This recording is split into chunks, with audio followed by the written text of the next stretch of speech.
दी print के YouTube channel को subscribe करें और ताज़ा अपडेट्स पाने के लिए बेल आइकन दबाएं। देखिए, हम लोगों का पूरे के पूरे ये महामारी और कोविड के दौरान हमारे मुख्यमंत्री जी ने जिस प्रकार से एक विजन दिखाया, उसके अंदर नए नए रिफॉर्म्स लेकर आए और जो हमारी पॉलिसीज़ जो थी, इंडस्ट्रियल पॉलिसीज़ थी, सेक्टोरल पॉलिसी, उसके अंदर जो उन्होंने उसमें सरलता लेकर आए, विश्व की बड़ी बड़ी कंपनियां भी उत्तर प्रदेश में महामारी के दौरान निवेश के लिए तैयार हुई। उदाहरण के लिए सैमसंग डिस्प्ले, जो चाइना में एक प्लांट चल रहा है, ये तीसरा ही प्लांट है, अब वो नोएडा में लग गया है, वहाँ से उठ के आया है। इसी तरह एक जर्मन शू मेकिंग फैक्ट्री है, वो आगरा में लेकर आए। और अन्य पेप्सिको जैसी कंपनी है, मथुरा में उन लोग 800 करोड़ का निवेश किया है और डाटाबेस के लिए डाटा सेंटर्स अनेक बने जा रहे हैं।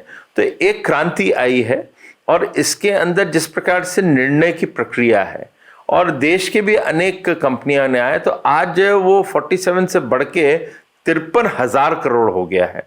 तो एक बड़ी चीज़ है, छलांग लगाई है। उत्तर प्रदेश अब ईज ऑफ डूइंग बिजनेस में भी भारत में नंबर दूसरे स्थान पे है।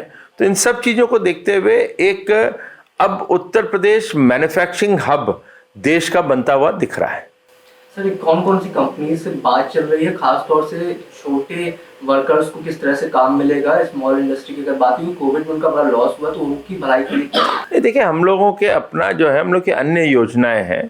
विश्वकर्मा सम्मान योजना है, हमारे प्रधानमंत्री स्वरोजगार योजना है, उसी तरह मुख्यमंत्री स्वरोजगार योजना है। फिर हम लोग के ODOP है। आज ODOP वो स्कीम है, वन डिस्ट्रिक्ट वन प्रोडक्ट, जो अब पूरे विश्व भर में ही नहीं उसकी चर्चा हो रही है, देश के हर राज्य उसको इम्प्लीमेंट करते हैं। केंद्र सरकार ने भी उसको स्वयं अपनाया है और आग्रह कर रहे हैं सभी से कि ODOP के माध्यम से आप काम करें। ODOP वो है जो परंपरागत जो उद्योग है, जो गांव के अंदर होता है, ग्रामीण अर्थव्यवस्था को वो सुचारू रूप से फिर चलाने में सक्षम बनता है, वो ODOP है।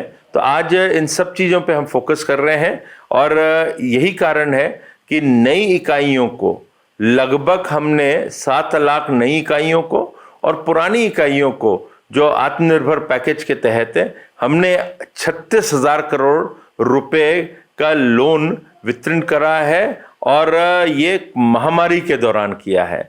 तो ये सब चीज़ें जो हैं दिखाती हैं कि आज अर्थव्यवस्था जो उत्तर प्रदेश की है, उसको हम लोग पटरी में लाने में सक्षम बने हैं। जॉब्स क्रिएशन को लेकर बहुत सारे सवाल उठ रहे थे, यूपी में बेरोजगारी बड़ी तरह की कई पुरानी खबर, तो विपक्ष का है, उनका आईना उन्हीं के टाइम का ही रह गया है, वो आईना बदल चुका है।